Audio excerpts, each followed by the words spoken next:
Welcome, ladies and gentlemen, to Nirmal Hiral, Dadia. We have with us Ramesh, Nair, CEO and Country Head India, JLL, joining in. Ramesh, what unprecedented times that we've seen right now. We were at a spot where the conversations were always with regards to real estate, that it's, the commercial side of business that is expected to see growth. And there you have work from home that actually kicks in. What's the sense that you pick up on the office side? So we need to remember that the market fundamentals are still landlord favorable, but slowly it will move to a tenant favorable market. It's going to take some time though. Decisions are on a pause mode for a few deals we're working on, but a lot of clients who are working on deals have gone ahead and closed those deals as soon as lockdowns in some of those cities are getting over. We've seen that especially in Bangalore, Delhi, and Chennai, where a few deals went on hold for 1.5 to 2 months because of the lockdown. But these deals are getting signed. Construction delays will happen mainly because of two reasons: the migrant labor issue and the liquidity squeeze. There will be tenants who will come back to the landlords and ask them for uh, a reduction in escalation rentals, especially during renewals. That's bound to happen.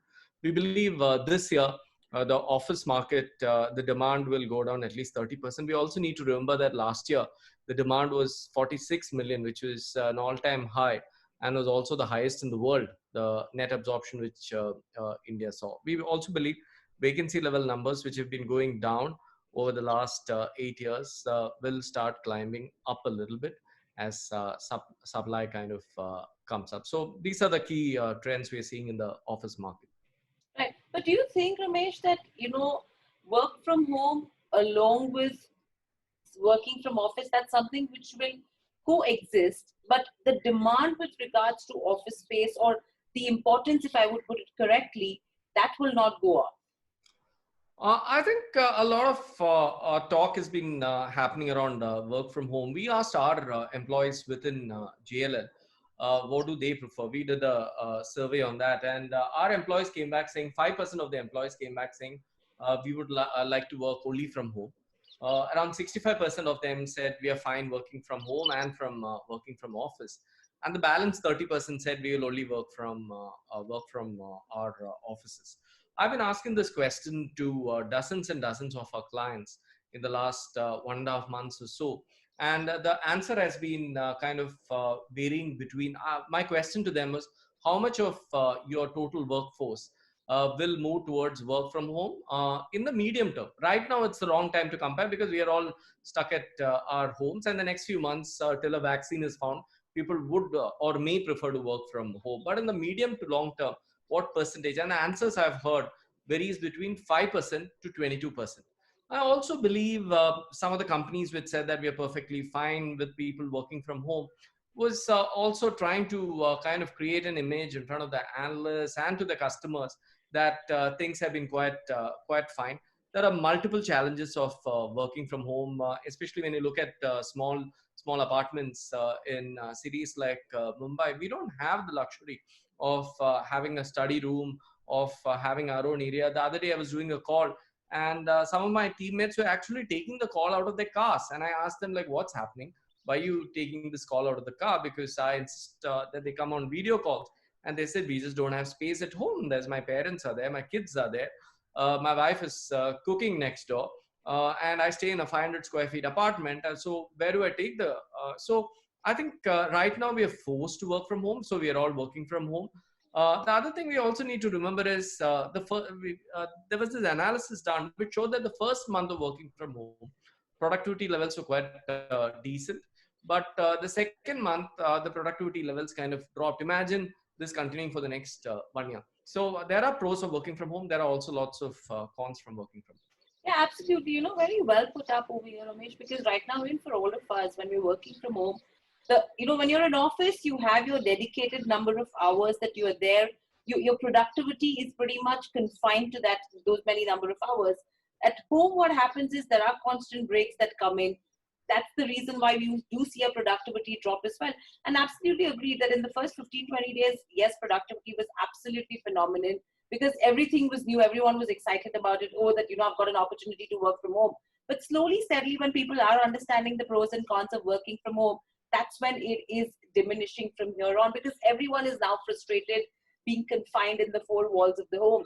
But with all of this, if you could just help me understand, with the kind of investments that were flowing in the commercial space all this while, what's the sense that you pick up from here on? Because again, real estate as a sector is one of the most important sectors if you have to think from the economy perspective as well.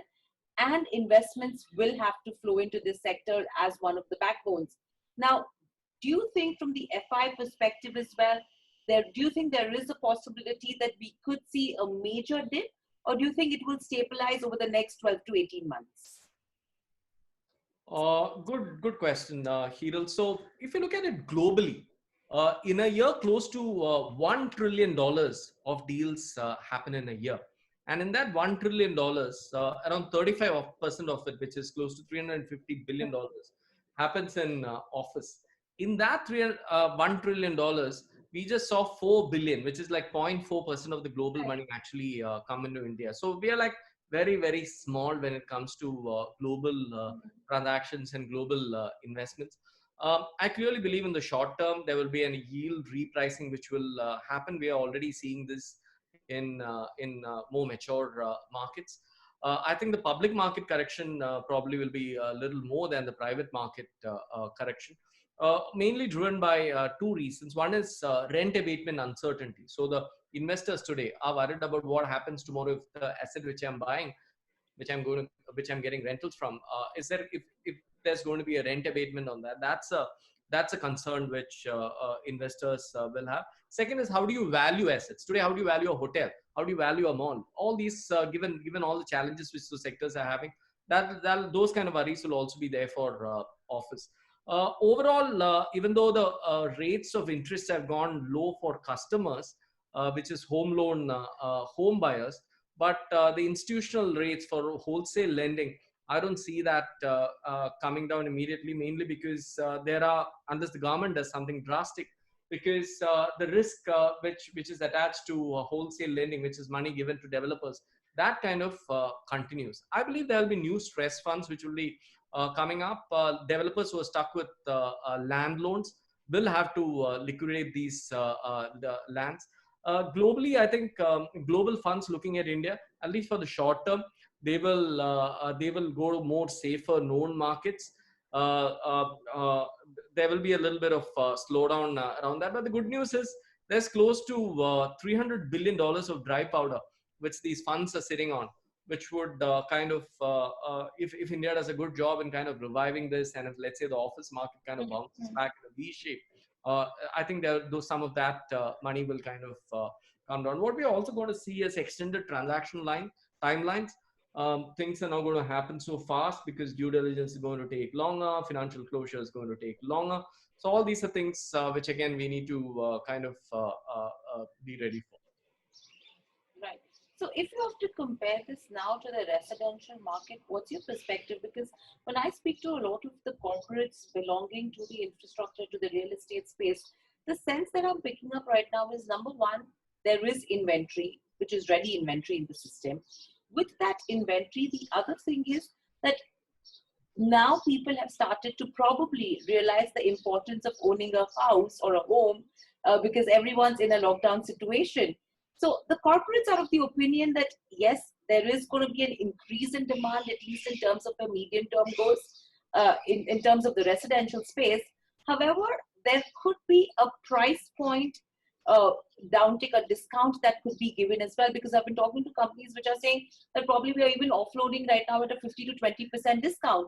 So if you have to take a view on the real estate space, what's the sense you're picking up? On the residential front, again, unprecedented crisis even in the residential markets. The good news is home loan rates are at a 15-year low. That's definitely a good news. We expect home loan rates to maybe further go down with government initiatives. But the bad news is there was widespread expectation that the government would do a one-time restructuring of loans, of developer loans, which they did in 2008-9. Was hoping that it'll happen now. It's not yet happened.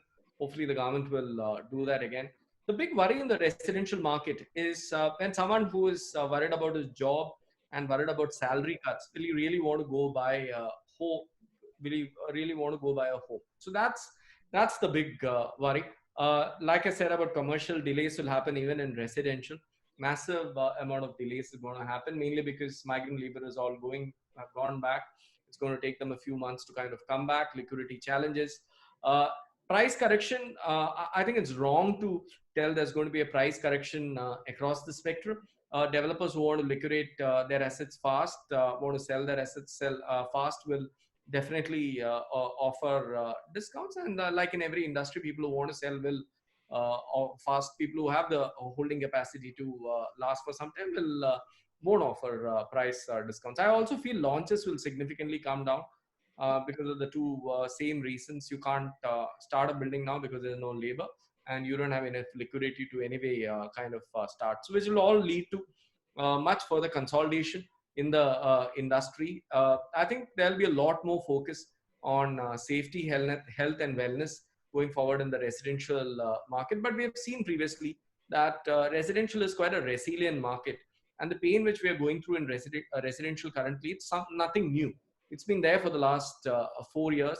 I think what a lot of people have also realized post whatever we've seen a volatility in the stock markets is that a residential apartment which you own, it's something you need, especially during these kind of times, so that you can say that you have a home. That surety a home brings to you, that physical nature of the real estate investment.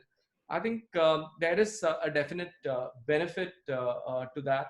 And with some of the stuff happening in the mutual fund industry, the Franklin Templeton issue, all that, I think with all that uncertainty, you don't have Black Mondays and Black Tuesdays in real estate. So even if prices have to drop 25% in the real estate market, that's going to happen over a 3 to 4 year period, not like in a day, what you see in the stock market. So I think the investors have realized a lot of money went into the mutual funds in the last 3 4 years. I think slowly but steadily, a lot of that money will start coming back into the real estate market, because in both residential and office, people wanting to invest in office markets where obviously capital appreciation is 3 to 4% and rental yields being 7 to 8%. I think the same for residential, where capital appreciation and rental yields are low, but capital appreciation much has not happened in the last 4 5 years. I think it's a very stable asset, and with very low downside potential, given that the market has been a little dull for the last 4 years. And what home buyers should also remember is price correction has already happened from a time cost of money, the time value of money, because the markets haven't gone up in the last 4 years. So I think residential markets eventually will, short term, there will be a little bit of pain, post which it will have to kind of come up, because the prices are very good. And in the next 6 months, I think the prices will further improve for the buyer to improve, meaning the buyer would get better deals. And this would be a good time for people to kind of look at homes. And I've been talking to various residential teams of ours. Maybe it's the lockdown effect, but at least the cities where the lockdowns have ended, I've been hearing from my residential sales teams who have become very digital these days, and using technology to close deals and help developers close deals, say that the last 2 weekends, except on Sundays, obviously there is lockdowns which are continuing on Sundays in some of these cities. The number of inquiries and walk-ins in these sites have been reasonably positive, and so not bad. Right. So do you think that, residential, real estate as an investment class, as an asset class for investment, could become a better bet versus equities or maybe any of the other asset classes, taking into consideration the current amount of volatility that we are seeing? Yeah, I think anybody today, you look at how some of the stocks have performed, how the mutual funds have performed. The other day, someone was telling me in many stocks and many indexes, we are down to 2015, 2016. I think real estate hasn't done very well from 2015, 16. So It's more or less same now. I think a lot of investors. The other day I was googling some of our stock market gurus who make predictions. I've seen predictions of 50,000 Sensex touching 50,000. I've seen predictions of Sensex touching 100,000. I've also seen Sensex predictions touching 150,000. Correct. So in real estate, at least we don't give those kind of predictions.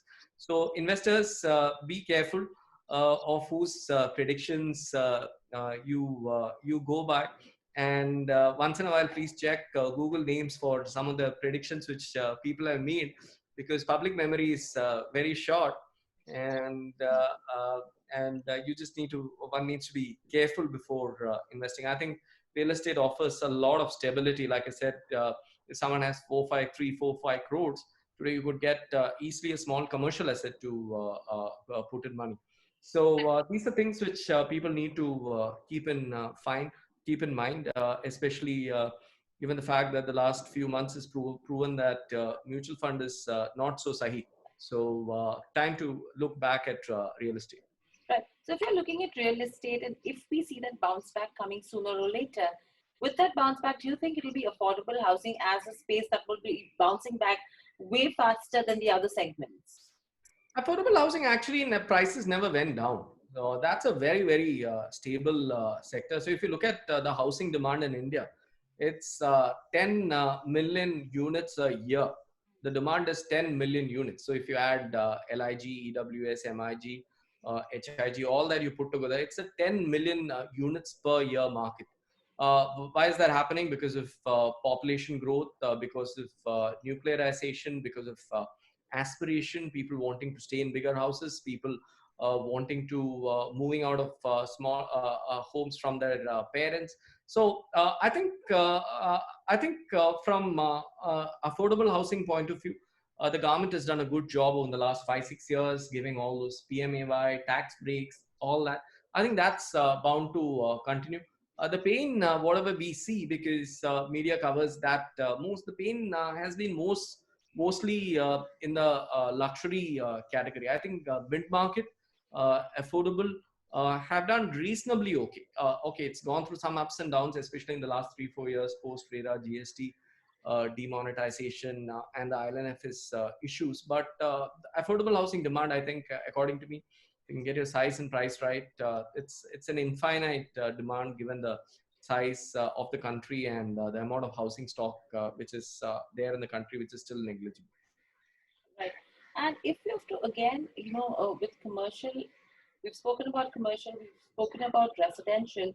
What's the sense that you pick up on the industrial front? Because I was reading one of the reports as well, which was clearly indicating that there has been some bit of resilience, at least in terms of the space for e-commerce, pharma companies, especially if you talk about cold storages. Do you think the pickup on that front is going to be spectacular from here on? Because again, the need of the hour with regards to e-commerce, guys, is going to be huge. I mean, the home deliveries have started to increase as well. Now, taking this into consideration, is this the space to look at? Absolutely right, Hiral. So the industrial and the warehousing sector is probably the least hit sector. A lot of companies today are looking at diversification of production basis. There's major changes which will happen to the global supply chain. More company will want to get. There would be companies will want to have a less reliance on China. Don't forget that right now China alone contributes to 30% of global manufacturing. India is known as the back office of the world, and China is known as the factory of the world.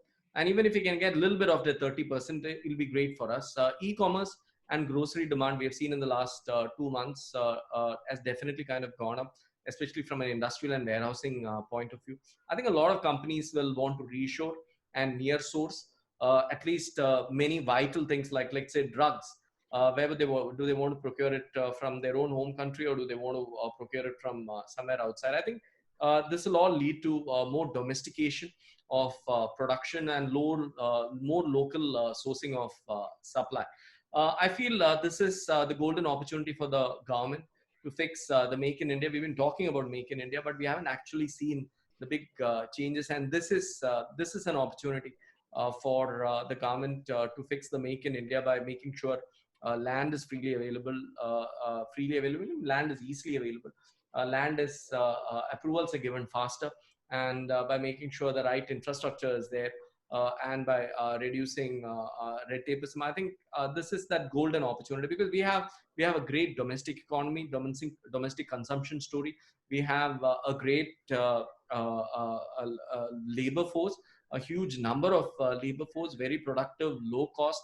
So overall, I think I'm quite bullish about the industrial space. So in the short term, again, it will go through some amount of challenges in terms of less speculative supply, 3PLs taking time to decide, some companies going on pause mode.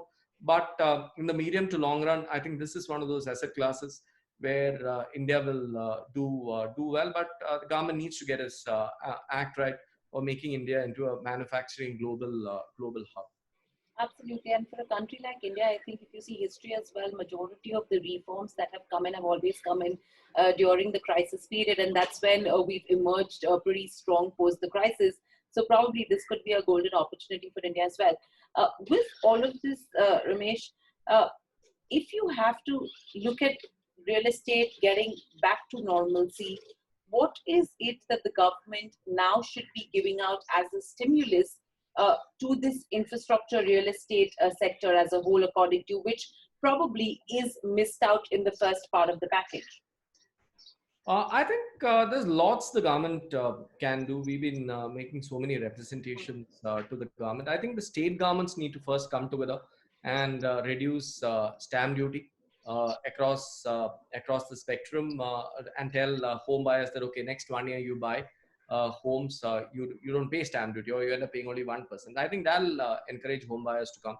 Secondly, I think better interest rates. I know it's at a 15-year low. Still more can be done to instigate demand.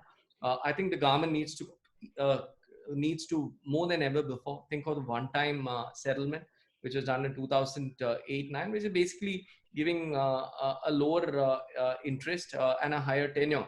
As simple as that. I think these are the three big things. They want to do more, maybe give wage subsidies for companies who employ a number of people, so that and also give some incentives to companies to get migrant labor back to work. Maybe not charge GST for 6 months, delay the GST payments. So multiple things can be done. The government needs to do things. I think if they want to do stuff, they should be doing it now. This sector contributes nearly 6 crore jobs, second highest after agriculture. And it's important before people die. Right now, the sector is in the ICU, and unless the government does something real fast, I think the patient will be dead. Right. And very lastly, Ramesh, overall, that you've also been working from home, how is your experience? Anything that you would want to share on that front in terms of, say, productivity, in terms of the fatigue that comes in as well by working, just be in the four walls of the house? I think first month was fine. I kind of was reasonably productive. Second month has been a little tough working from home. I think one more month and I think I'll go mad. Absolutely. I think all of us are sailing in the same boat right now as well, because to set up a studio for us at home, also in the bedroom, to understand everything with everyone at home, I think it is a major challenge, but I think we'll have to deal with it till everything settles down. But thank you so much for joining us on the show. And thank you for the great insights as well. We will come back to you once things settle in to understand how things have changed from here on. But stay home, stay safe. Thank you. Thanks, Hiral. Thanks for calling me.